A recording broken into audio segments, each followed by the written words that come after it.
Okay, thank you. All right. Okay. Okay.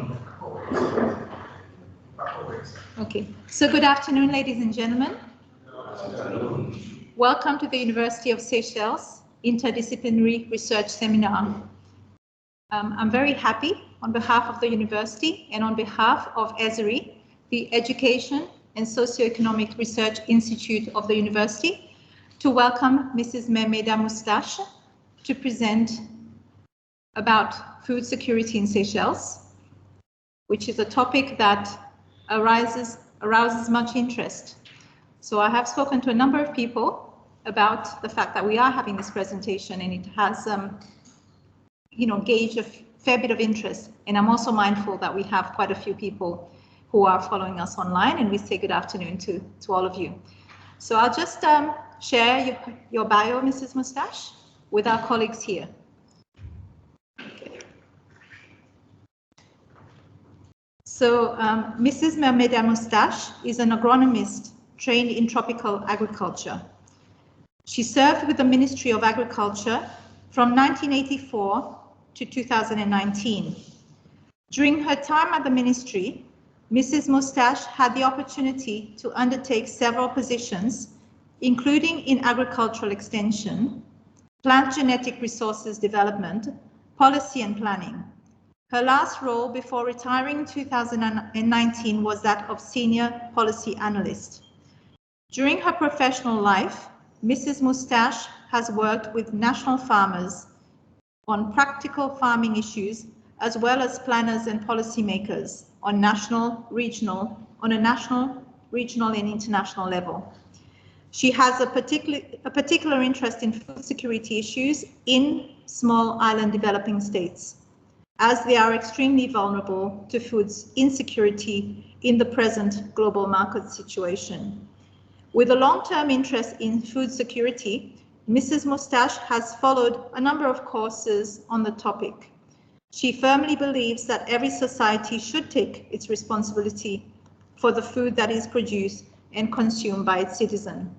So as Mrs. Moustache came in this afternoon, she pointed out to me this poster that's just behind us here, the SDGs, and she wisely pointed out that pretty much all of the SDGs that we can see here are affected and have an impact, and likewise are impacted by food security or insecurity. So I will, without much ado, I'll invite Mrs. Moustache to deliver her presentation. Thank you. Yes, all yours, Mrs. Moustache. Thank you, President. Yeah. Good afternoon, everyone. Thank you for coming online and as well as present here. So now you know me. It'll be nice if I got to know you a little bit. Everybody has a passion. So if you want to tell me your name, but tell me what you're passionate about. You know, what's your area of interest? What keeps you ticking?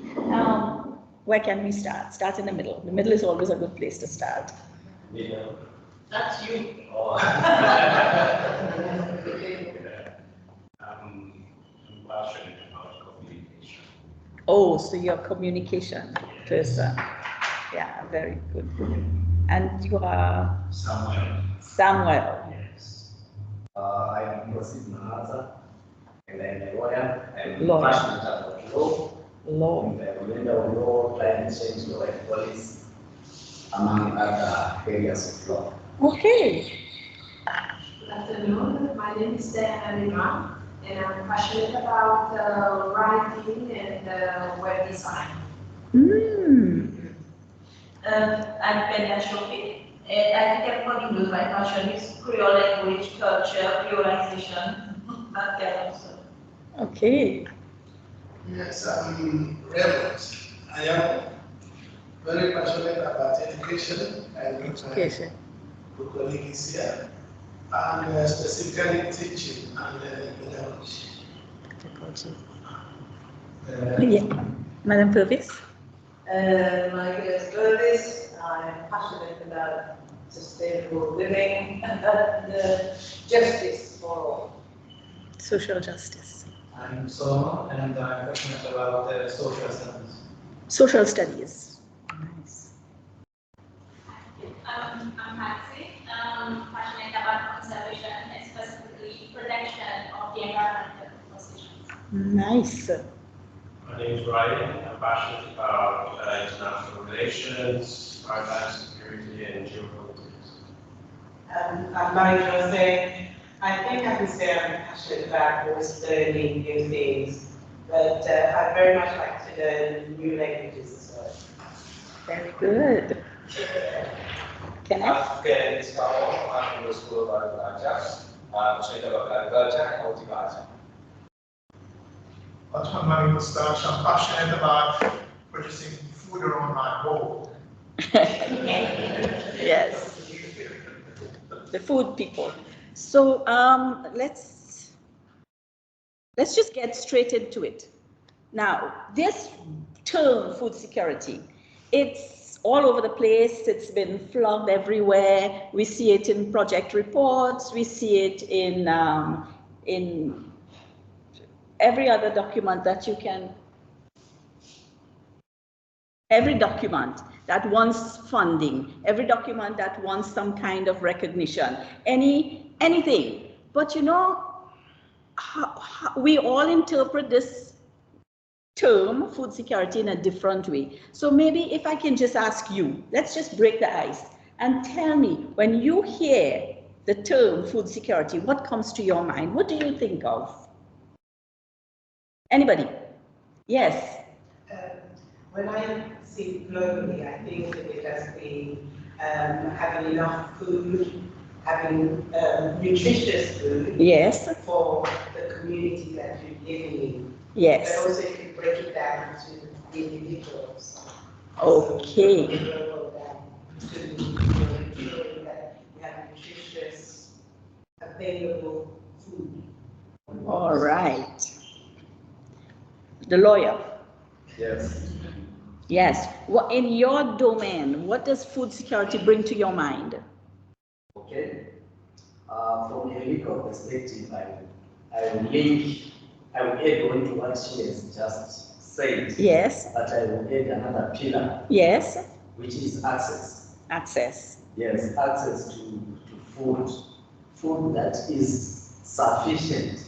Yes. For one's dietary requirements, a family or an individual's dietary requirements, and it must be accessible to the people or the household.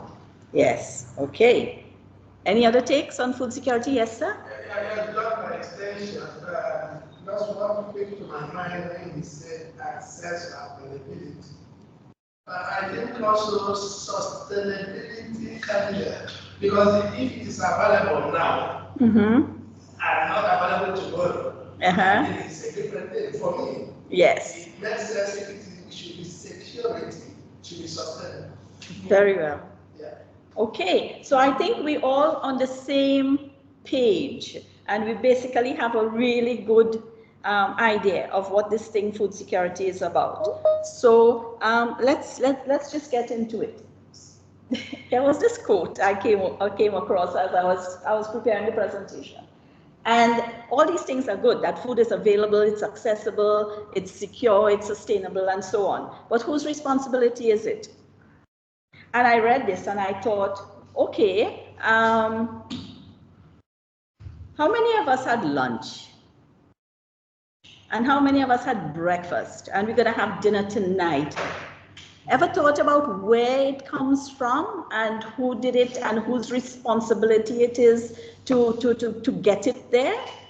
And I found this was very interesting, that a lot of us, we still sit back and we think only about it as we pull the chair off the dining table. And other than that, we think of so many other things rather than food. So in 1996, up till 1996, we didn't have really a concept or a term for it. And this term, food security, was being flung around everywhere. And at the World Food Summit in 96, agricultural people and other people, social people from all walks of life, sat down and decided that this will be the internationally accepted definition. And it talks about all people. It talks about all times. It talks about having physical and economic access to food. What kind of food? Sufficient, safe, nutritious food that meets the needs of everybody. All the peoples at the top, it meets their individual needs. And all of this so that we can live happy and healthy. What does that mean for Seychelles? Before we get there, you cannot be food secure today and not food secure tomorrow. It's just a series of gray. You don't go from black and white in any country or even as an individual. Even as an individual, you don't go from one extreme to the other. So let's just talk examples. Examples help to clarify stuff. So today, I am sure that I have food. I am very sure that I'm going to have dinner tonight, and I'm going to have breakfast tomorrow morning, and I can have a wide range of whatever I need for my own nutritious needs and so on. Let's say in a typical household, one breadwinner is no longer able to win that bread for whatever reason. And then we start moving to a place where maybe we don't have the range. Maybe now we have to cut back and have less diversity in food and so on. And over a period of time, it will either get better, we'll go back to being food secure, or it can deteriorate. And when you think of it, not just as individuals or as families and communities, but you think of it as nations, as countries, and you can see.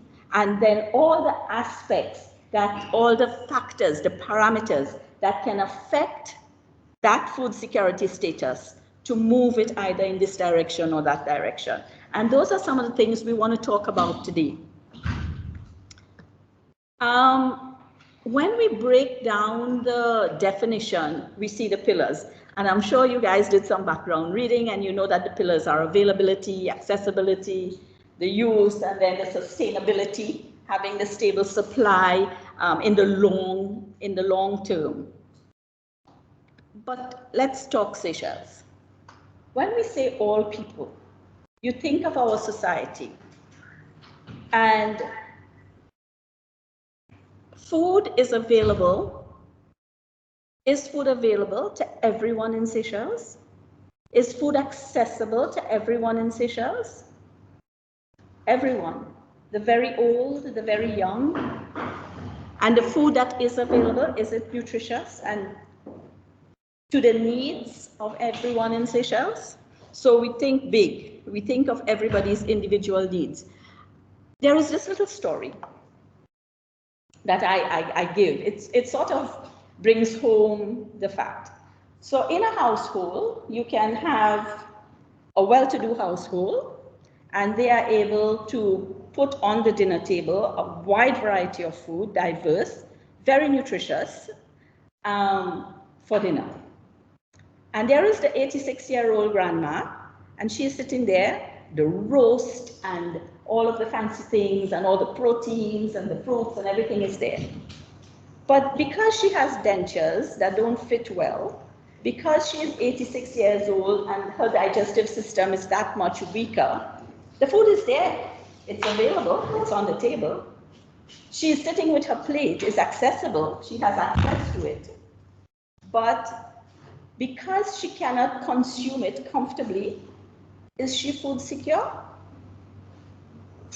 And it has to do with about thinking of the special needs of the all people. The old people, the very young. So it's just something to think about. It's little bit it's too common, it's too everyday, it's too normal to even think about it. You wouldn't stretch your imagination that far. Okay, so we talk about all times.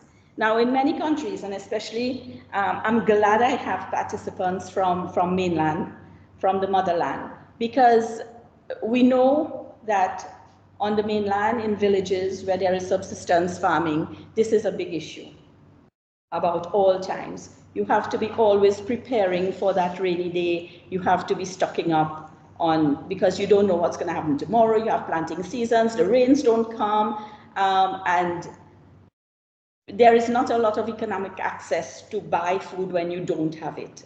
So it's maybe more apparent on the mainland, but it doesn't mean that it doesn't exist, even in our small islands. Because there are some people, and when we did the food insecurity experience scale, some people tell you, we get paid at the end of the month. So I have sufficient money till about the 18th or the 20th to put food on the table. And after the 20th, it's la soupe means escalafenzimo. So it's about really, do we have that at all times? How is it relevant for us as small islands? You see? And then access. Where do we access our food? Where do you get your food from? On a paper pie, you go outside, you get a satini, you get a breakfast fruit. You have a great home, and so on. You can access like that. You can access your friends come to UNICE, other staff, so we bring and we share. But the majority of us buy food in a retail outlet somewhere. So we access food through shops, supermarkets. And where does that food come from? So our access, the access on the mainland is like, we go to the store outside that we've saved from the last harvest, the last crop. Here in Seychelles and in islands, you don't have money in the pocket, you don't access food. So whereas other places, bigger countries, will depend on the physical access of the food. Seychelles, we need to have economic access to be able to put food on the table. So it's about, who's the social scientist? I had a social scientist, yeah. So that's how this society works. And of course, the reason why we do all of this is to have these things so that we're happy and healthy and so on. And two people looked at my presentation before I presented today, and I got the same comment from both of them. Why do you have a hyphen in between dis and ease? And this is what it is all about. We talk about disease, but it's when you are not at ease, you are diseased.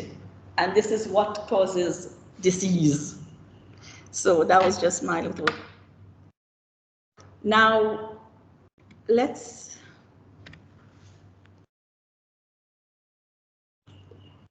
food security, and when you look at it, you think of having food that's available, that's accessible, and so on and so on. But it also, a big component of it is food safety. And we talked about having nutritious food. We talked about having safe food. When we are importing and consuming such a large percentage of food in Seychelles, how do we, as a population, ensure that that food is safe, that that food is nutritious, that that food is not a source of dis-ease for us? And that is where research comes in, because there needs to be a constant monitoring, a constant evaluation of what we are consuming, and even what is grown locally. Christine and I had this little tete-a-tete at lunch, and I was saying, okay, so for breakfast I had a slice of bread, a slice of cheese, some tea with milk, and an egg. And we were looking at what was local and what was not. So the bread for sure is not. We import all the flour. All the dairy, the milk and the cheese is not. We import all of the dairy. The egg. Is the egg local? Really? we have not imported eggs in this country for like forever. We've always been self-sufficient in eggs. But then the hen who laid the egg, she was hatched from an egg that was imported from Holland. And she was fed on feed that was prepared here, but all the raw material for that feed, the maize, the wheat middling, even the molasses that they mix it with, was all imported. So was the egg produced in Seychelles or assembled in Seychelles? What went into the egg to make it local was basically the labor. And I was thinking about this as I was driving. I was saying, my God, even the house that she is living in, the wood, the timber was imported. So we need to bear all of this in mind when we talk about food security and when we start talking about money in the pocket to buy that food. Dietary needs and food preferences. I think the example I gave about the old lady at the dinner table would bring home that point that everybody of different ages, when you do different jobs, even culturally, need different types of food. And last year I had a few friends here from India, Hindu people, and they were fasting. And for 3 days consecutively, that couple ate fruit. Because where they were staying, they had very little access to the wide variety of vegetables that they would have home in India. So yeah, also culturally, you don't have access to what you need culturally. That impacts on your food security as well. So the term, the concept of food security is so broad that almost everything here impacts food security.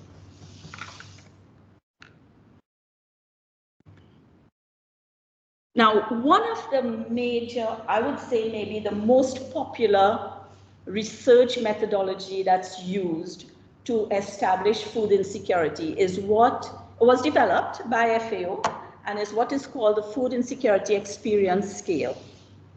And when you think of all of the parameters that go into food insecurity, all of these things, how are you going to collect data? How do you do this from a research perspective? How do you know the level or the status of food security or food insecurity? And so this food insecurity experience scale was designed as a social survey. And basically, it's made up of 8 questions that you ask individuals. So you get the perspective of the individual, how food secure, insecure you are. But then when you put many individuals together, you can get the perception or you can get the trend of the country. And so we've been working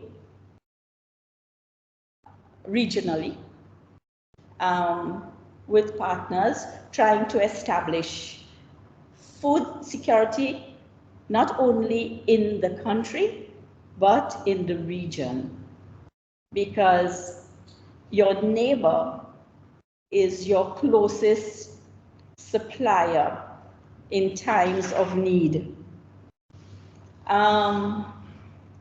On the border between Rwanda and Burundi, we don't know how much maize goes across there, or Zambia and Zimbabwe. Very porous borders.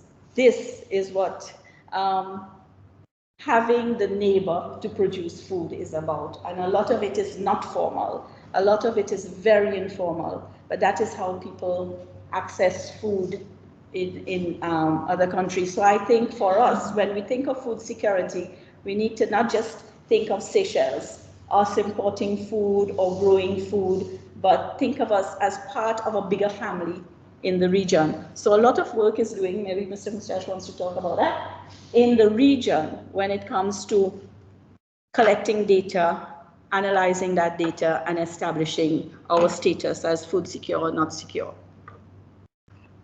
Now, we did venture, Seychelles did venture into trying to establish our food insecurity status. We did this, this is the last published one, the 2017 one, but in 2019, the data was collected, but it's still raw, not yet released, not yet fully analyzed, not yet officially published. So this is basically what we have. And from that document, I came up with this. 1.9% of Seychellois being severely food insecure, 7.2% moderately food insecure, and basically people are food secure. Now, since 2017 to 2024 today, how has this changed? We don't know, because we've not been collecting the data. And there again, it provides an opportunity for researchers, you at the university, if you would like, to get involved in that kind of work, so that if yearly we can get this, we can know the trend. Is Seychelles, in which direction of the continuum are we moving as a country? Towards more food secure or food insecure?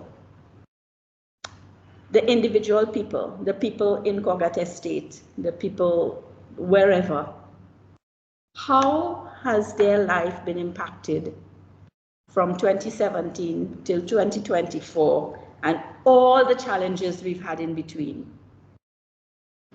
So the other thing, when we start talking about the other scientific research-based aspect of food security is, how do we know what's nutritious for us or not? Who teaches you? So at the national level, Ministry of Health, maybe we have people from health online. Ministry of Health has been doing a lot of work in teaching the population about what is nutritious and what is not, and what is recommended for the country. So we have here the 2006, this was the very first one that was done by Ministry of Health, helped by FAO. But since then, we've been doing it over and over again. So we have the food guide of 2007, 2020, and there are some few changes. If you just look at the photo, you will see that on the right, the 2021 is tending a lot towards more locally produced or tropical foods. We talk more about unrefined carbs. It talks a lot more about eating local. So, but basically, the percentages remain the same. So this gives the population a guide towards healthy eating. So, small Seychelles. Mahé is a little rock, 27 by 8 kilometers, 1,000 miles away from its nearest neighbor in the middle of the Indian Ocean. How food secure are we? 80%, and this is from the national policy, it could be more by now, of what we consume in Seychelles is imported, and that's why I did the analysis of my breakfast. It could be more if we dug deeper to realize that that egg was not totally 100% Seychelles produced. Food has to come from somewhere. There are many risks. I'd like to use the COVID pandemic as an example. Towards the end of the pandemic, our central bank was reporting reserves of less than 3 weeks? 3 weeks. If we were a little bit harder hit, what would we buy food with if we had no reserves to pay for it? And 80% of what we consume is coming from there. It reminds me of a saying that my husband likes to quote, and it's like, nous peut investir, nous vendre, dans le temps. Nous peut investir, nous vendre. Nous l'estomac de l'âme étranger. And that in itself is a very risky thing. It makes us very vulnerable. So that's the philosophical risk, but the physical risk. You know, right now, we were not getting oranges because of what was happening in the Suez Canal. Before that, it was the Somali pirates when freight costs doubled, tripled. Now, how does that impact our economic access to food when the food gets more expensive because the freight gets more expensive because the Somali pirates are up and down the Indian Ocean? How does that impact a small child living in Montfleury? It impacts. So we need to make these connections. Storage, warehousing. Remember when we had the tsunami? Our major warehouses of food, rice, all our staples, is not more than 8 meters above sea level. Most cases less. All these warehouses. Again, another risk. That makes us vulnerable. So I want to talk about climate and how that makes us vulnerable. Because it's not just how it impacts on us here. Our farmers, they're growing food, they get flooded out, big winds, all the bananas fall over, but it's also affecting the people out there who are growing food to export to us. Our suppliers, they may not be local suppliers, but how are they impacted? Remember the Ukraine war? What happened to wheat? Because Ukraine was producing such a large proportion of the wheat that went to Europe. What happened? So it's not just COVID and epidemics in health, but global issues. Now, food access. And I just wanted to go through the 8 questions that was used in the food insecurity experience scale. At an individual level, you ask someone, in the last 12 months, were you ever worried that you would not have enough to eat? Were you unable to eat healthy and nutritious food? Did you have to eat only a few kinds of food? Did you have to skip a meal because you could not afford? Did you have to eat less because you couldn't afford to eat what you thought your body needed? Did your household run out of food? Were you at any point hungry, but you could not eat or did not eat? And did you go without food for a whole day? Now, think of this. At an individual level, it'll tell you how food secure or food insecure that person is. But when you ask that to 10% of your population in a survey, it gives you a national trend. It tells you nationally how the status of food insecurity in the country. If it's a one-off person, fine, that's your choice. But if it's recurring and if you get high percentages of people showing that they are food secure or insecure, then you can use this, and there are statistical tools to analyze the answers of these in order to come up with a conclusion. Then there is the whole other emerging issue of what we eat and how it impacts on health. You know, I've spoken to some teachers, you guys in education. Some teachers tell me that at 10 in the morning, children cannot concentrate because they're so low on sugar. They have not had breakfast. You know, why? This whole thing of, and it doesn't have to do with, it doesn't have always to do with economic access. Sometimes it just has to do with knowledge, education, lifestyle.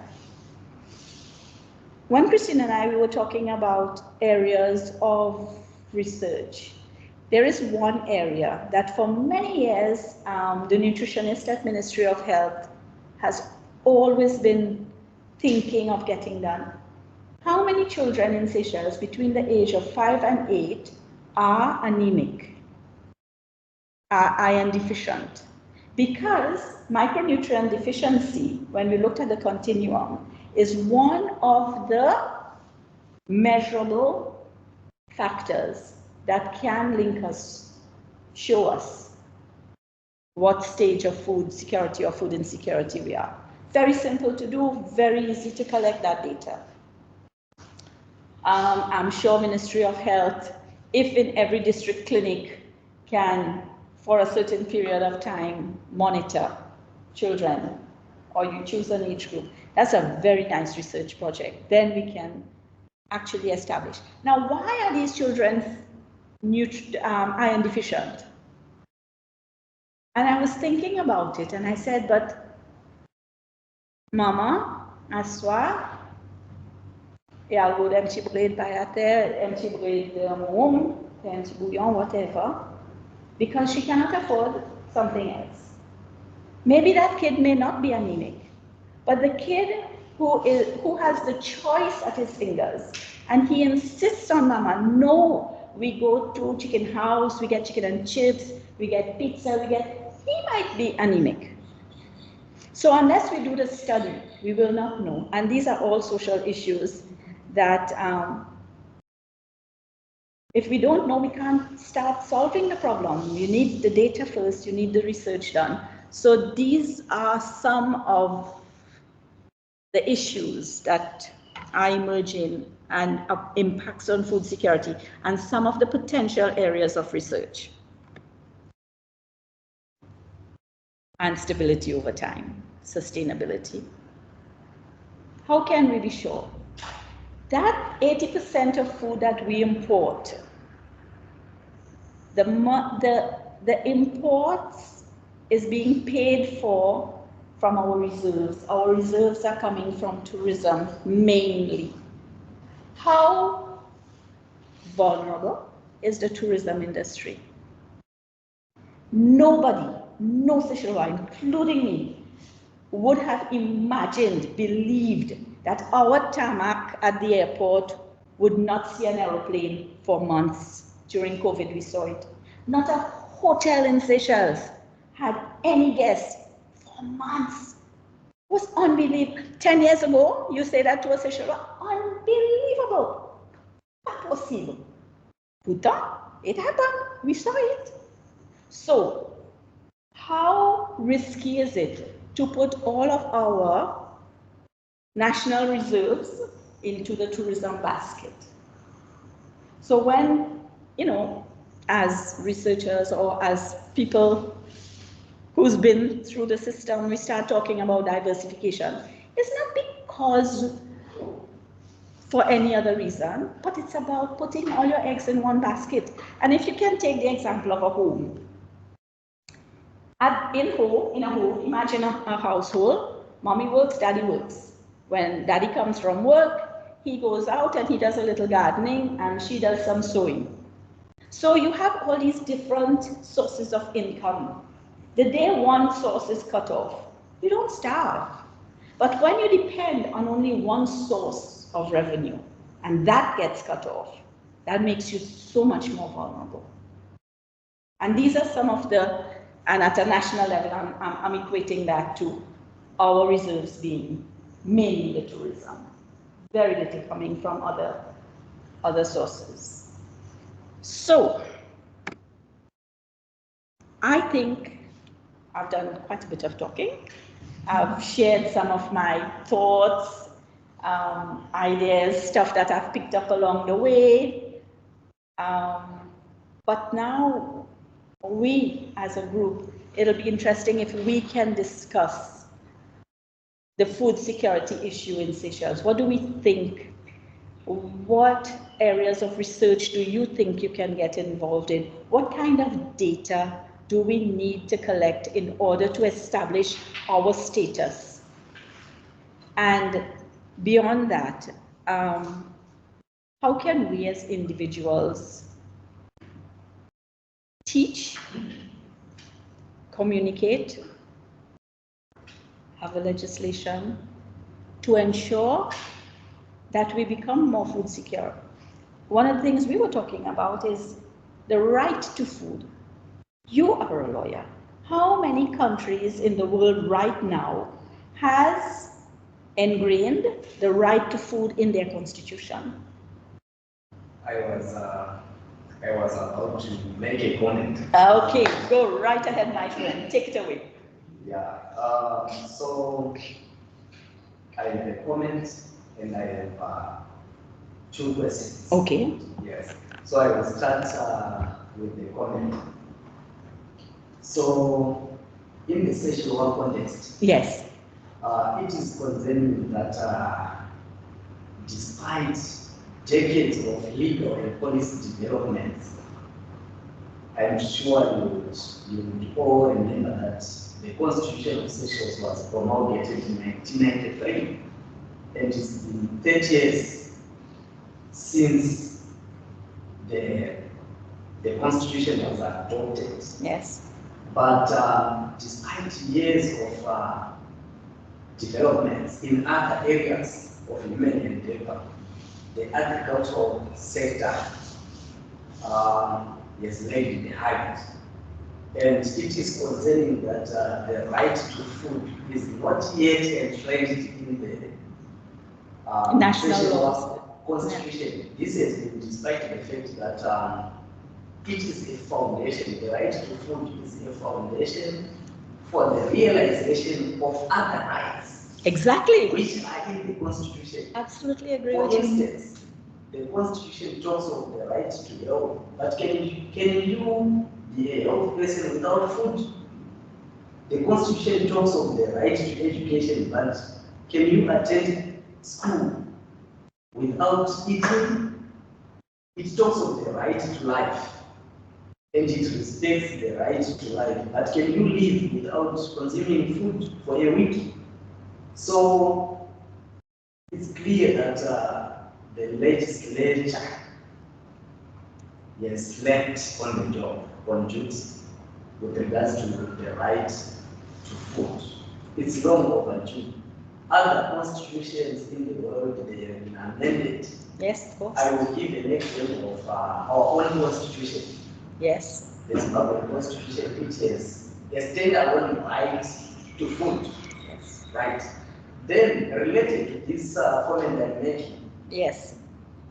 Human rights groups and activists, they have made several comments, and there's a tendency to equate rights.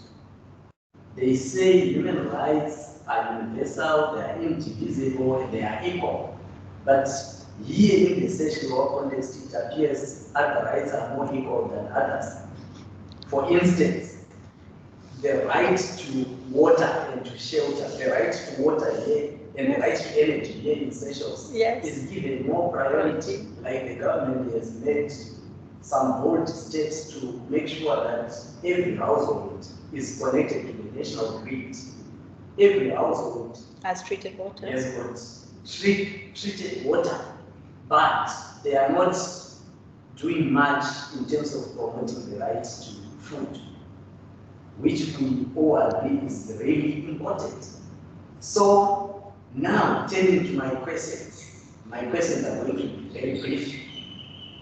From your bio, I'm told you have been a police analyst for several years.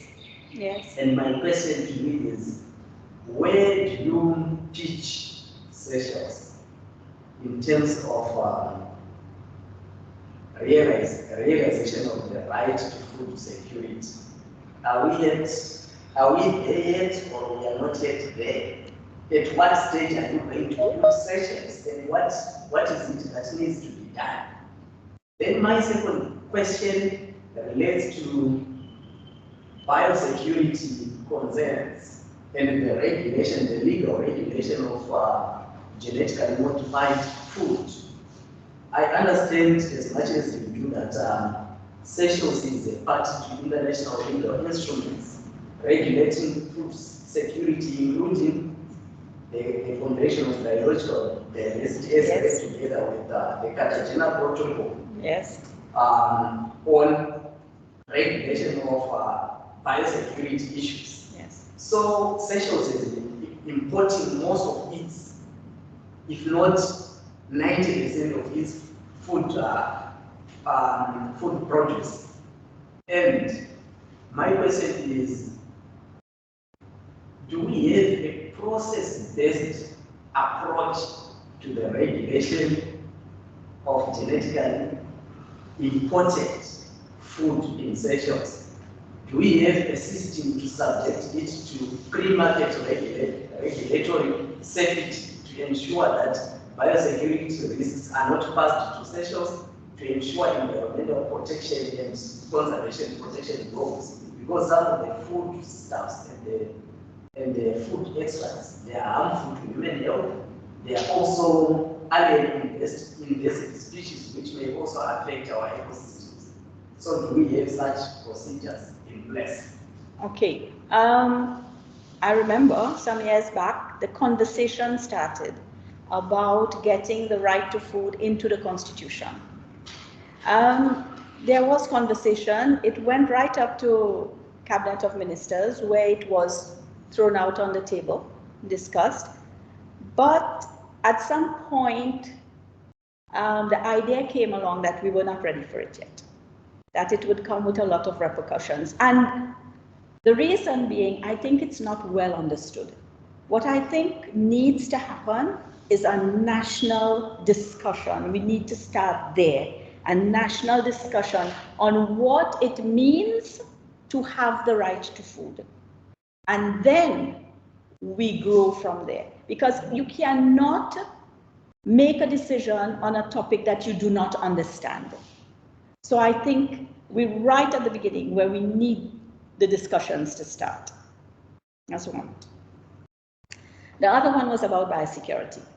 Okay, so we do have a biosecurity unit in the ministry. Used to be an agency on its own. We are signatory to the IPPC, so we are in contact with all of the countries we import from, all of the exporting countries. We do insist on phytosanitary certificates. We do insist on export permits or import permits. But despite that, we've seen year in, year out, the introduction of pests and so on that impacts our environment, not just the agricultural sector.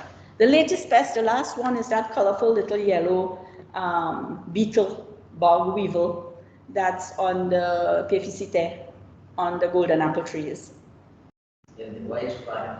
The white fly came, the spiraling white fly, the black aphid, you name it, they came. Some of them got natural predators around. After a while, they sort of subsided because they became part of the natural environment. They're there, but they're not in alarming quantities like the Senior.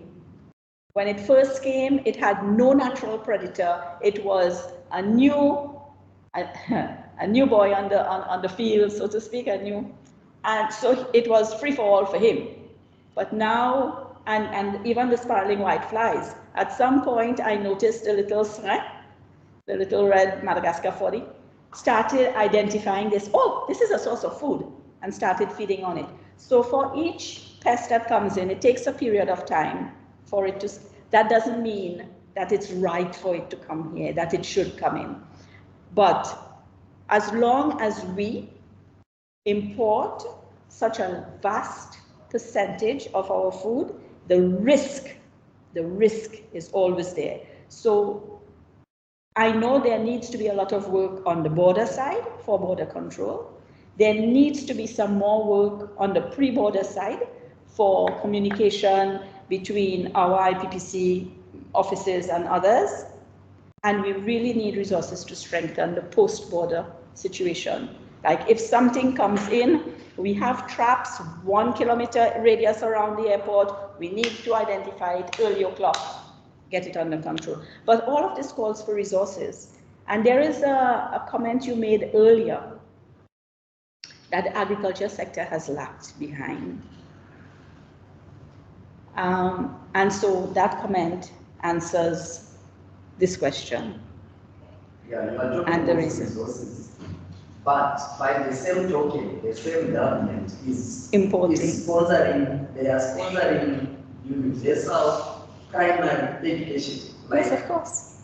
The right to education is respected, is promoted, but the right to food and the agricultural sector, they are lagging behind. And this is where civil society plays a great role, because the population, civil society, needs to recognize what is important for us as a country, as a people, and go for it. Because the main vision of the country, and if you read it in many documents, we need to grow the GDP. That's the bottom line. Every country, you want to grow the GDP. How do you grow the GDP? Seychelles, tourism. Our GDP has doubled, tripled, quadrupled based on tourism. So if you want to grow the GDP, go the tourism route. Tourism and agriculture, what do they have in common? One, land. This island is 27 by 8 kilometers. If you had 1 hectare of land, would you put a small guest house or grow lettuce on 1 hectare of land? Which one will give you higher returns on that investment? Which one will grow your GDP? Exactly. Exactly. So, and this is the same. This is what I was talking about, food security at an individual level, extended to the family and extended to the community. But as an individual, I would invest in something that would grow the money in my pocket. And as a community and as a country, we will also invest in things that will grow our economy. And this is one of the major reasons why agriculture lagged behind, the comment you made in the beginning. Now, if we had a lot of land like in Zimbabwe, could be different. Yes, Mr. Dr. Purvis. Agriculture has lagged behind. I think one of the problems over the years is that agriculture has lagged behind because the main outlook was to produce food industrially rather than focus on skills that we had already in the earlier days of Seychelles being populated. When, for example, in the time of my grandmother or the people before her, there was a ship that came every 6 months, possibly. So they had to rely on themselves. So every household had a garden. Yep. And the people produced their own food. Very little was actually bought from the shops. Again, I remember those folks from my village used to go to the shop once a month to get sugar and milk, and even milk, people have a cow. Yeah, exactly. So that indigenous knowledge that we had, that had developed through the earlier generations, agriculture has not built on that at all, and that we can see the results of it to this day, I think. Yeah. Where young people don't really do that anymore. And it's not being passed on. People, okay, one argument that we've had, my organization, Sustainable Seychelles, really trying to promote sustainable living, is that people don't have so much land anymore, as you mentioned. A lot of it has been taken for their developments and so on. But even where people live in blocks of flats and so on, the planning department could establish a communal garden. As far as we proposed that at Seychelles, there was a big piece of land that they could use as a communal garden. But the excuse was, we don't grow it. People will pinch, will nick the stuff that is grown and so on, and it will cause more problems. Another project that we have proposed, grow fruit trees in public places, along the roadside. There's the Department of Transport has control over at least 1 meter of land on either side of the road. This land is there, so the government has got a lot of land as well. Grow fruit trees on those bits of land. We were prepared to start a nursery and try and do that, get kids to do the planting. Napa, it didn't happen. So I think it's more the thinking, the government policies that has just gone the other way. I don't know what the other people think. I completely agree with my experience actually, because I just had a very small comment, because I think we as Seychelles, it's a question about choices. We love rice, yet we don't grow rice. And I'm really worried if we have a third world law. I am worried because we prefer to grow flowers rather than grow coffee.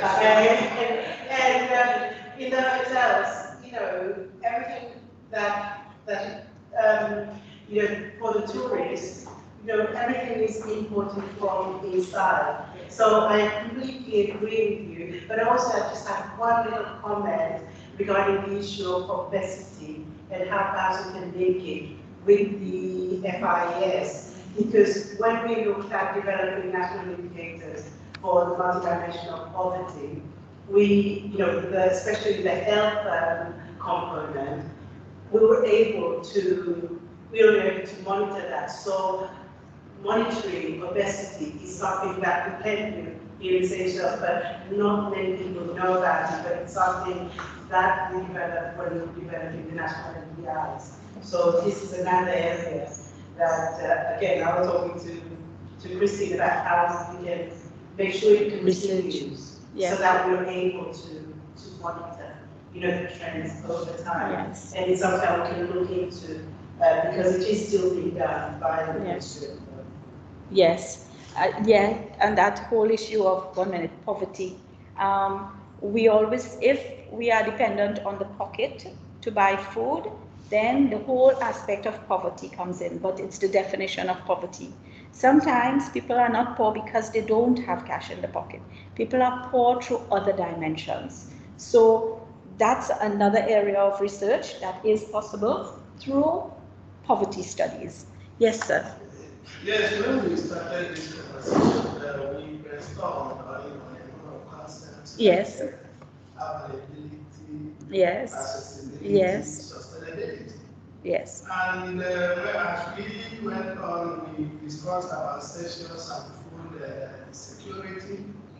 And I started looking at Seychelles as a component of the rest of the world. Yes. Because Seychelles is not alone. No, we're not. Now, the idea of production and distribution comes in when you talk of food security. Absolutely. It may be abundant on one part and yes. not available on the other. So we actually, you know, that kind of distribution network to ensure that it gets to the other end. But my mind goes to the definition of World Food Summit 1996. And as a teacher, I am interested in concepts. Yes. When we said food security exists, when all people at all times, you know, and other, you know, the terms you highlighted, it seems to me it is a vision that. Do you agree with me that food security is like a vision, like most of all those things? Of course, absolutely. Of course. They're like a vision. So it is. If I'm teaching a student food security, and I told him at all times for all people, it's something unattainable. So let's. Yeah. The next one to have a kind of calculation that can we really get there? So how can we conceptualize it to something that makes one to have belief that one day we can be positive? So let me just burst your bubble. Yeah. No nation on earth is food secure. And this is why we do not measure food security. We measure food insecurity. And this is why we have the continuum. Because people, communities, and nations are somewhere in that gray area. But nobody is absolutely white when it comes to food security. So this is why, this is what we hope to attain. This definition says you can ensure all of that, then you're food secure. It means, therefore, that there is no one and no country that's food secure. That's basically what it means. Exactly. You're absolutely right. Totally. Yes, sir. Thank you very much, Mrs. Moustache. When I look at the topic of food security, usually when I think about security, my mind goes to police, soldiers. Absolutely. Yes, yes. People. But I've seen today it's very, very important to really gain a lot of interest in issues of food security and insecurity. But I want to move away slightly from there and concentrate on the effects of access to food, whether economic or otherwise. Yes. I want to draw some comparisons from the mainland, Uganda, for instance. Yes. If you look at the composition of Uganda, almost 80% of the population are engaged in agriculture. Yes. Mostly because of the vast land they have, fertile land, and all that. And then those who are living in the city, which is mostly cosmopolitan, they do not have access to, to the food. They don't have the gardens. Yes, absolutely. But if you look at the health challenges that you have identified here, it's more identified in the cities than in the rural areas where people don't have money to go to the supermarket to buy the cooking oil and all that. They eat direct from the tree and they're more healthy, and then those in the cities are having these chronic diseases. So I find it a bit ironical that they have access, but then they are suffering from. They may not have. They may not have. They may not have access to nutritious food. The example I gave about people having money in the pocket, it comes with a choice, and it's a lifestyle choice. And if I want to be seen to be eating pizza and chicken and chips and all of those foods, vis-a-vis my moringa with my fried fish bouillon, then that is also something along the lines of lifestyle and mindset, the number one. Number two, the people who leave the villages and come to live around the city, in many instances, do not have economic access to the nutritious food they need. And therefore, the little money they have, they will buy cheap food. And that cheap food, nasukmin. It is food that does not provide them the nutrients they need to sustain a healthy life. So, then again, that's a social study. How much of that is happening in Seychelles? Idris talks about her grandmother. And there is a little exercise I would love to do with a group like you. I would just like to have two columns. On one side, 1960 and 2024. Make it 50 years apart if you want. List me, a little boy of 10 and a little boy of 10. What did he consume an entire day? What does that guy today consume for an entire day? Then we look at it in terms of how available it was, how accessible it was, and what was the nutritional impact. I mean, I am to go out of food security, that's also linked to exercise, but I'm just saying, think about it. Yes. Thank you. The second question that I wanted to put, sorry, it's about the government consumer protection organization. Yes. Just yesterday I was following news on SBC. They were warning the public against consuming certain syrup. Cough syrup, Benadryl. Yes, exactly, from Johnson & Johnson in South Africa. And then I've heard about one of the biggest countries in Asia exporting plastic. I don't know, I've not verified that. Plastic rice. Yes. And I've seen some artificial eggs also being produced and all that. How much is it causing health issues to citizens?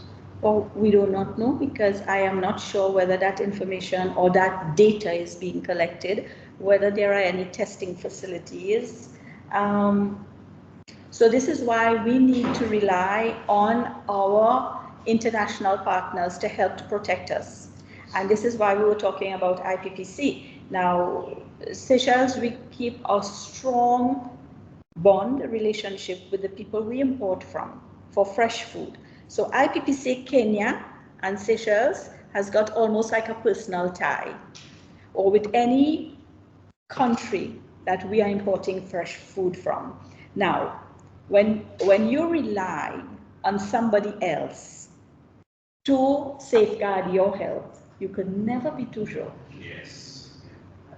Unless you can do it yourself. So that's why the lawyer is chicken. Tender. I know someone said it was up, but this is actually aroused some interest, very kind of interest with regards to and his submissions regarding regulations. Most countries in the developing world, they are relying on other countries to tell them about the potential negative consequences or impacts of certain food types. But do you think they will tell you that this food is insecure and is bad for your people? Of course not. No, there was that aspect of your economics of food security or insecurity. We have to do that ourselves. Yeah. They are in business, right? So they will always, they will not tell you the truth about certain products. So, back to the regulatory framework, right? Countries are duty bound.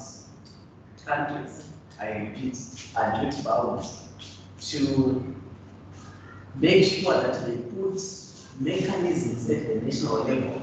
They are duty bound by and under international law to put mechanisms at the national levels in terms of institutional, legal, and policy frameworks to ensure that these risks are eliminated or at least mitigated.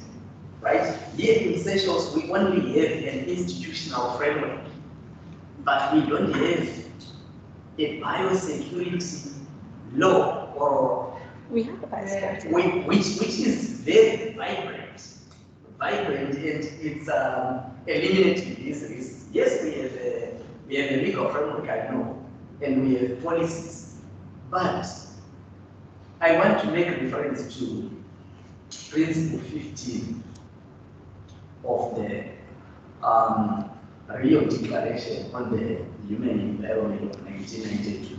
It says, and I quote, "Lack of full scientific certainty should not be used as a cost-effective measure to avoid the invocation of measures and mechanisms as may be necessary to eliminate these risks." And you are pleading lack of expertise in testing facilities. Yeah. To say we cannot know with terrible exactness whether these foodstuffs are safe for us, and we are relying on international organizations or stakeholders. We must put our testing facilities here in Seychelles. When the food, the products come, we subject them to test. Yes. Before they can be cleared to go into the warehouses and before they can be given to people. And in the absence of that, Penda, I want to come to you as soon as I'm in the absence of having these institutions in place, we use the precautionary measure.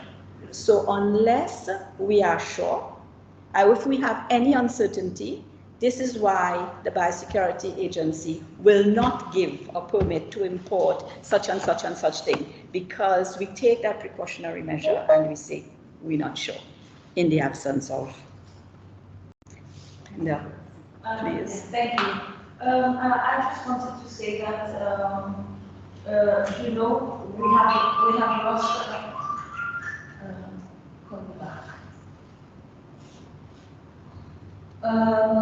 We have lost a lot of our security, food security, and a lot of our indigenous knowledge about our own cultural types of food, because we follow, I think Proceed and my friends from the continent, we follow fashion.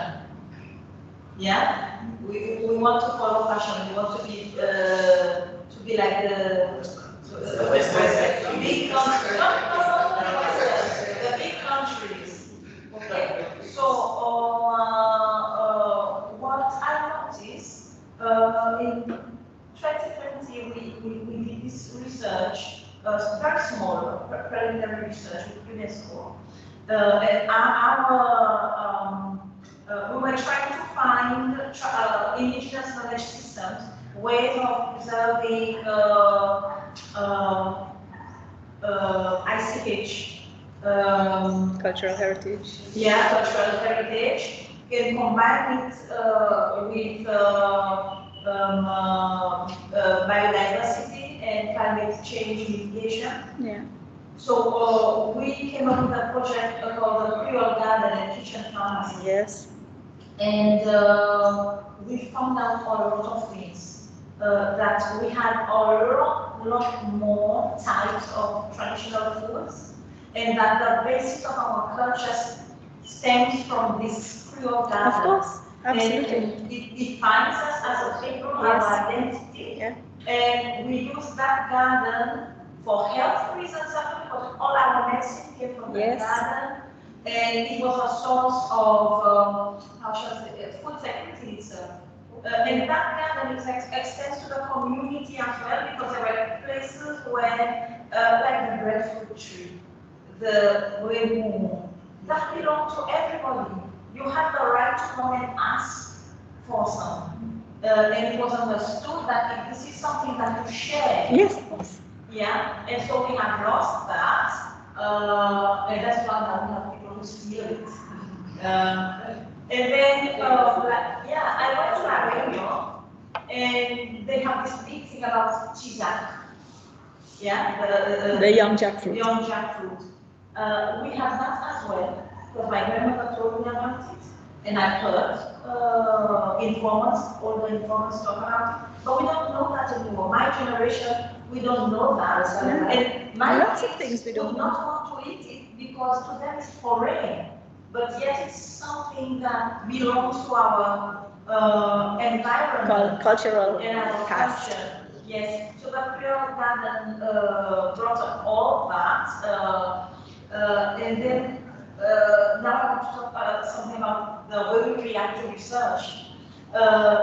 We are a society that we tend to, especially if something's been done locally, we're not interested. We listen to somebody coming from outside first.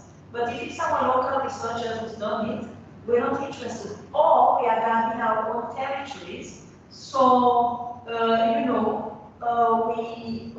not going to entertain what other people are coming up with.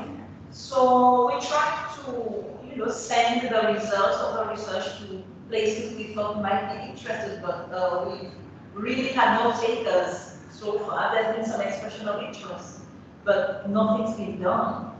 But every collaborator that has come to see us about what will use your information. They all want that project. Of course.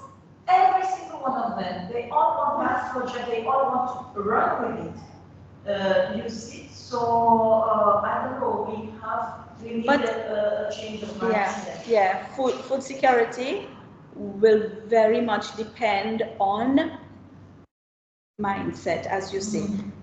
When Madame Purvis was describing, when Madame Purvis was describing about her grandparents and having this garden at home, then what happened in the next generation? The next generation went for bigger and better things and lost because they were pushed to. Sometimes, we don't want to admit that our ancestors was partly responsible, because when I have my children, I don't want my children to do agriculture.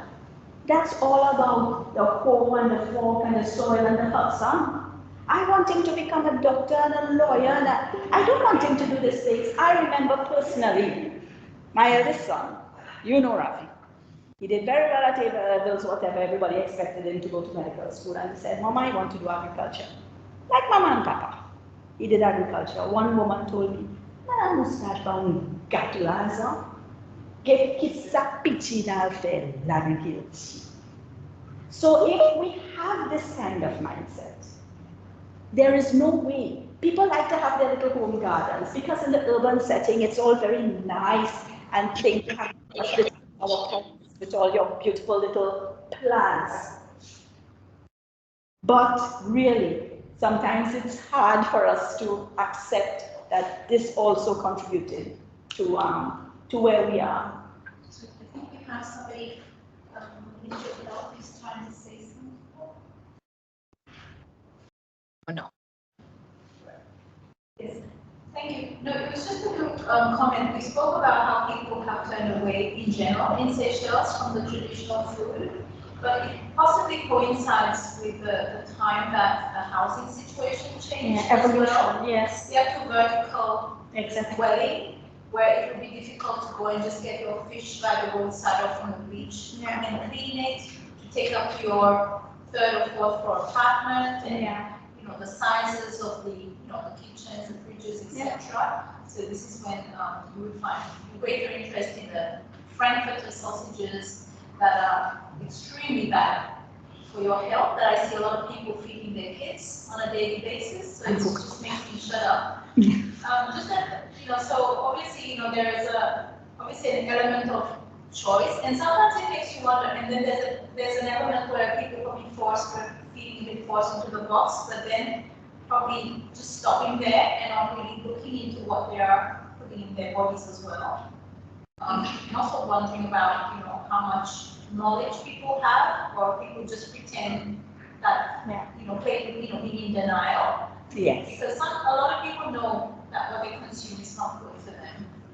But people continue, very educated people walking around. So like Coca-Cola, walk first thing in the morning for breakfast.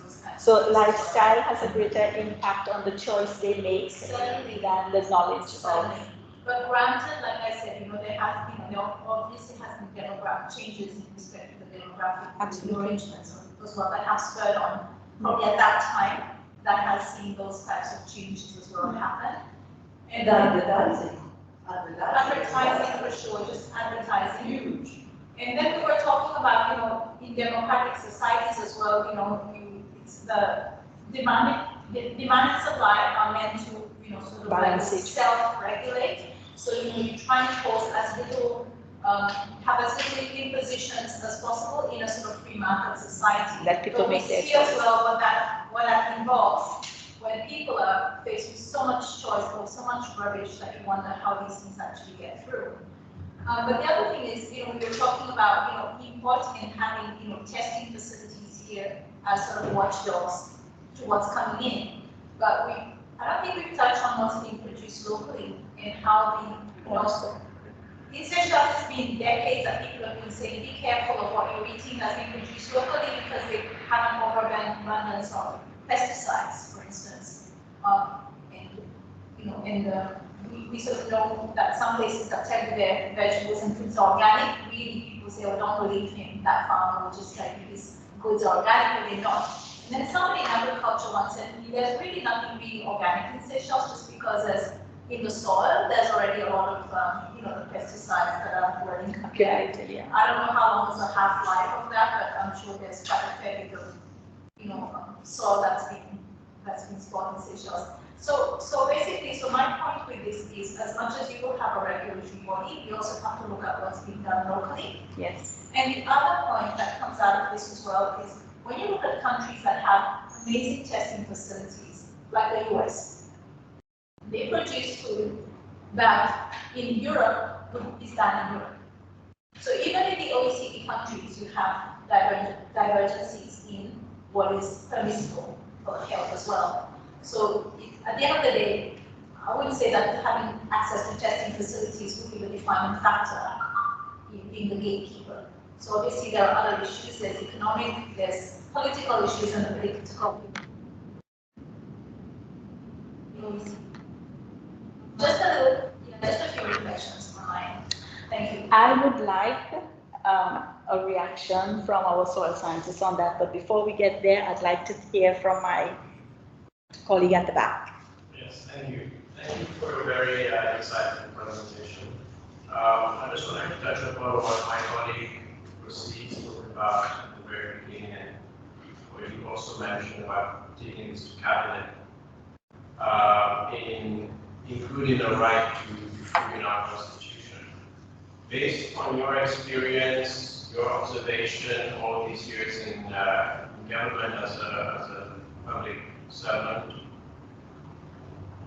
do you see us, do we have the political will to do this at this point in time? Because we see in the National Assembly, for example, either side of the chamber where, as we say in Creole, they like to do politics with anything to do with regards to Sicily. And I don't know, perhaps this remains the way it is because they want to continue to use this as a, as a political card within the political arena to make politics and score cheap political points on either side. So, but obviously this is very pertinent because we always hear in the National Assembly, and obviously this is related as well to food security, which is a big concern for Seychelles. So, from your experience and from what you've observed, do you think that there is the political will to actually take this as a step further? Yeah. I still think that civil society has a great role to play, because the people who will make the final decision about the right to food and it's being incorporated into our constitution, I think they're not knowledgeable enough or well informed enough or just aware. Because from where I stand, I don't think it's very difficult to put the right to food into our constitution. It will not need a lot of change of what is actually on the ground. It just makes you as a government responsible, obligated to ensure that 90,000 people has food. And how you do that? Right now we're doing it. Right now we're doing it. Look at 90-something% of people are food secure. So we already have the right to food.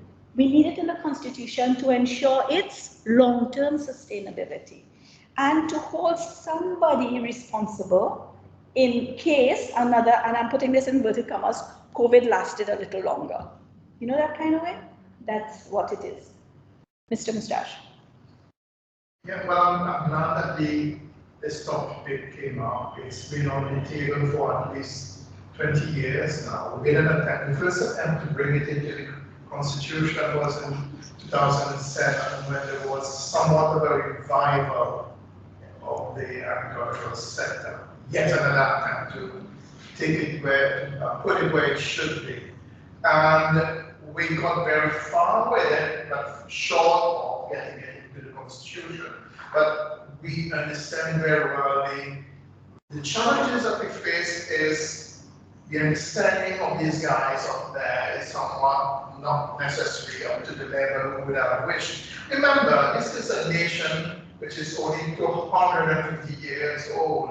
Not that we're blaming for ourselves for having been around for such a short time, but at least we've not lived through, at least we do not remember that times.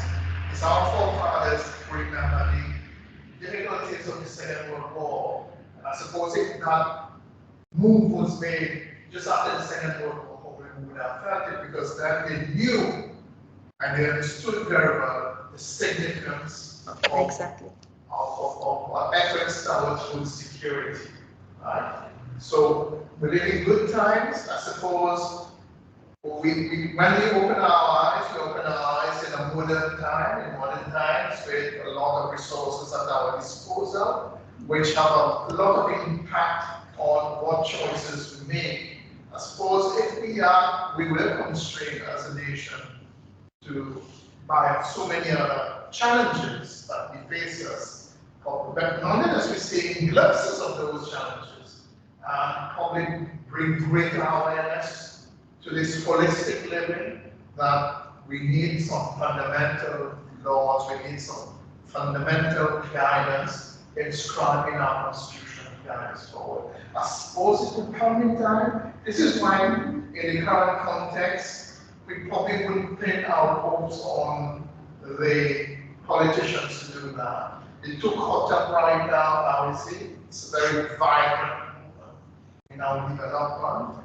It's after 40-something years and it's the next time around. So this is why we're putting so much of our hope on the civil society. On the communities, on people. Yeah.